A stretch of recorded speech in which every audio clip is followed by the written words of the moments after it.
بسم الله الرحمن الرحيم. السلام عليكم ورحمة الله وبركاته. الحمد لله وكفى وسلام على عباده الذين اصطفى. أما بعد، حاضرین و ناظرین، یہ درس نمبر 1561 ہے اور آج سورۃ القصص کی دو آیتوں کی تلاوت و تشریح کی جائے گی، آیت نمبر 85 اور 86، 85 اینڈ 86۔ چلیے سب سے پہلے ہم ان دو آیتوں کی تلاوت کرتے ہیں، لفظی ترجمے اور ترجمے کے بعد تشریح کرتے ہیں۔ اعوذ باللہ من الشیطان الرجیم، بسم اللہ الرحمن الرحیم۔ ان الذی فرض علیک القرآن لرادک الی معاد قل ربی اعلم ما جاء بالهدى ومن هو في ضلال مبين وما كنت ترجو ان يلقى اليك الكتاب الا رحمة من ربك فلا تكونن ظهيرا للكافرين۔ صدق اللہ العظیم۔ لفظی ترجمہ یوں ہے، ان الذی، بلا شبہ وہ اللہ جس نے فرض کیا، نازل کیا، علیک القرآن، آپ پر اے پیغمبر قرآن، لرادک، البتہ وہ لوٹانے والا ہے آپ کو، الی معاد، آپ کے لوٹنے کی جگہ کی طرف۔ قل ربی، کہہ دیجئے میرا رب، اعلم، خوب جاننے والا ہے، من جاؤ، شخص کو جو آیا ہے، بالہدا، ہدایت کے ساتھ، ومن ہوا، اور اس کو بھی جو ہے، فی ضلال مبین، ظاہر گمراہی میں، وما کنت، اور آپ نہیں تھے، ترجو، امید رکھتے، ان یلقا، کے القا کی جائے گی، الیکا، آپ کی طرف، الکتاب، یہ کتاب، الا رحمۃ من ربک، مگر القا کی گئی ہے آپ کے رب کی رحمت سے، فلا تکونن، لہذا نہ ہو آپ، ظہیرا للکافرین، کافروں کے لیے مددگار۔ ترجمہ یوں ہے، اے پیغمبر، جس رب نے تم پر قرآن کے احکام کو فرض کیا ہے، وہ تمہیں باز گشت کی جگہ لوٹا دے گا۔ کہہ دو کہ میرا رب اس شخص کو بھی خوب جانتا ہے جو ہدایت لے کر آیا، اور اس کو بھی جو صریح گمراہی میں ہے، اور تمہیں امید نہ تھی کہ تم پر یہ کتاب نازل کی جائے گی، مگر تمہارے رب کی مہربانی سے نازل ہوئی، تو تم ہرگز کافروں کے مددگار نہ ہونا۔ ان دو آیتوں میں 5 باتیں بتلائی گئی ہیں۔ پیغمبر، جس رب نے تم پر قرآن کے احکام کو فرض کیا ہے، تمہیں وہ باز گشت کی جگہ لوٹا دے گا۔ دوسری بات، کہہ دو کہ میرا رب اس شخص کو بھی خوب جانتا ہے جو ہدایت لے کر آیا ہے۔ تیسری بات، اور اس کو بھی جو سری گمراہی میں ہے۔ چوتھی بات، اور تمہیں امید نہ تھی کہ تم پر یہ کتاب نازل کی جائے گی، مگر تمہارے رب کی مہربانی سے نازل ہوئی۔ اور پانچویں بات، تو تم ہرگز کافروں کے مددگار نہ ہونا۔ بزرگان محترم، اللہ تبارک و تعالی اس آیت کے ذریعے نبی کریم حضرت محمد رسول اللہ صلی اللہ علیہ وسلم کو تسلی دے رہے ہیں۔ ایک ایسے خاص موقع پر، آپ جانتے ہیں کہ مکہ مکرمہ میں نبی کریم حضرت محمد رسول اللہ صلی اللہ علیہ وسلم کی زندگی کو اجیرن کر دیا گیا تھا، تنگ کر دیا گیا تھا، ظلم ڈھائے گئے تھے پیغمبروں پر اور پیغمبر پر ایمان لانے والے صحابہ کرام پر۔ آخر وہ وقت آیا جس وقت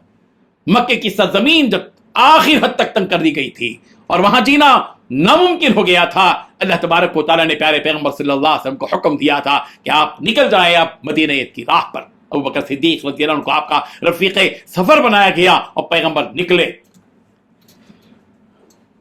یہ واقعہ اس وقت میں بیان کیا جا رہا ہے جیسے کہ آپ جانتے ہیں کہ پچھلی آیتوں میں فرعون کا تذکرہ ہوا، اور حضرت موسیٰ علیہ السلام کا تذکرہ ہوا، اور قارون کا تذکرہ ہوا، اور اس کی قوم اور اس کے زمانے میں رہنے والی قوم بنی اسرائیل کا تذکرہ ہوا۔ ان سب تذکیروں کے بعد اللہ تبارک و تعالیٰ نبی کریم صلی اللہ علیہ وسلم کو تسلی دے رہے کہ پیغمبر، راہ حق میں یہ حالات آتے ہیں جیسے حضرت موسیٰ پر آئے ہیں۔ اس لیے پیغمبر، آج جو آپ کو مجبور کیا جا رہا ہے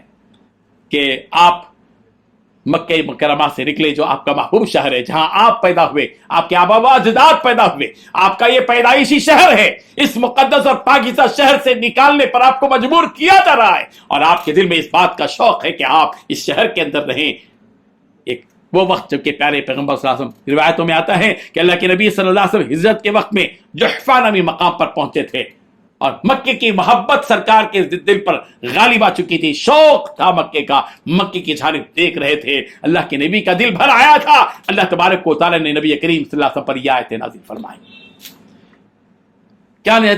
آیت نازل فرمائی، خوشخبری دی کہ پیغمبر ان الذی فرض علیک القرآن، بے شک وہ اللہ جس نے آپ کو قرآن مجید کے احکامات کو نازل کیا ہے، وہ پروردگار اس بات کی قدرت و طاقت رکھتا ہے کہ لا یردک الی معاد، آپ کو اپنے پاس گشت کی طرف یعنی مکہ مکرمہ کی طرف آپ کو دوبارہ لوٹائے گا۔ حالات اللہ پیدا کرے گا جو پروردگار آسمانوں کی بلندی سے زمین پر اپنی آیتیں نازل کر سکتا ہے، اور جو خدا اپنی آیتوں کے نزول کے ذریعے جبرائیل امین کو ساتوں آسمانوں سے اوپر سے زمین کے سطح پر بھیج سکتا ہے، وہی پروردگار آپ کو مدینے سے دوبارہ مکے کی طرف بھیجے گا اور فاتح بن کر آپ اس زمین پر ضرور آئیں گے۔ یہ خوشخبری نبی کریم حضرت محمد رسول اللہ صلی اللہ علیہ وسلم کو دی گئی۔ حضرت مقاتل کہتے ہیں کہ غار ثور سے جب سرکار دو عالم صلی اللہ علیہ وسلم نکلے اور غیر معروف راستے کی طرف نکل گئے تھے، اس لیے کہ خدشہ ہو گیا تھا کہ کہیں اسی مدینے کے راستے پر چلیں گے تو دشمن مکے کا آپ کا تعاقب کریں گے، پھر اس کے بعد امن ہو گیا اور سرکار پھر واپس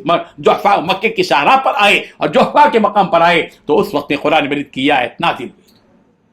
اللہ تبارک و تعالیٰ کہہ رہے ہیں پیغمبر سے، پیغمبر آپ کہہ دیجیے میرا پروردگار اس شخص کو بھی جانتا ہے جو ہدایت لے کر آتا ہے، ہدایت کو قبول کرتا ہے، اور اس شخص سے بھی پروردگار واقف ہے جو سری گمراہی میں ہے، یعنی ان صحابہ سے بھی واقف ہے جو ہدایت پر آ گئے، راہ راست پر آ گئے، محمد عربی پر ایمان لائے اور قرآن پر ایمان لائے اور آخرت پر یقین لے آئے، ان کو بھی جانتا ہے، اور ان لوگوں کو بھی جانتا ہے جو سری گمراہی میں ہے، مکے کے دشمن ابو جہل کو بھی جانتا ہے، ابو لہب کو بھی جانتا ہے، عتبہ کو بھی جانتا ہے، شیبہ کو بھی جانتا ہے، جو سری گمراہی میں موجود تھے۔ اور ایک بات آگے اللہ تعالیٰ فرماتے ہیں پیغمبر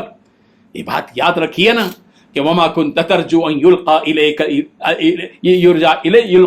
الکتاب، آپ کو امید نہیں تھی کہ آپ کی طرف قرآن مجید کی مقدس آیتیں آپ پر نازل کی جائیں گی، مگر یہ سب کچھ جو کچھ ہوا، یہ جو نعمتیں آپ کے اوپر ہوئی، قرآن مجید کی مقدس آیتیں آپ کے قلب اطہر پر اتاری گئی، نزل بہ روح الامین، روح امین آپ کی طرف آئے اور اعلیٰ قلبک آپ کے دل پر ان آیتوں کا نزول جو فرمایا، یہ صرف اور صرف آپ کے پروردگار کی رحمت کے نتیجے میں۔ فلا تکونن ظہیرا للکافرین، پیغمبر آپ کافروں کے مددگار ہرگز نہ بنے، آپ کو تو اب ان صحابہ کرام کے ساتھ رہنا ہے، ان کی حوصلہ افزائی کرنا ہے، ان کے مددگار آپ کو بننا ہے۔ اللہ تبارک و تعالیٰ اس واقعے سے ان آیات سے ہم سب کو سبق حاصل کرنے کی توفیق عطا فرمائے۔ آمین۔ وآخر دعوانا ان الحمد للہ رب العالمین۔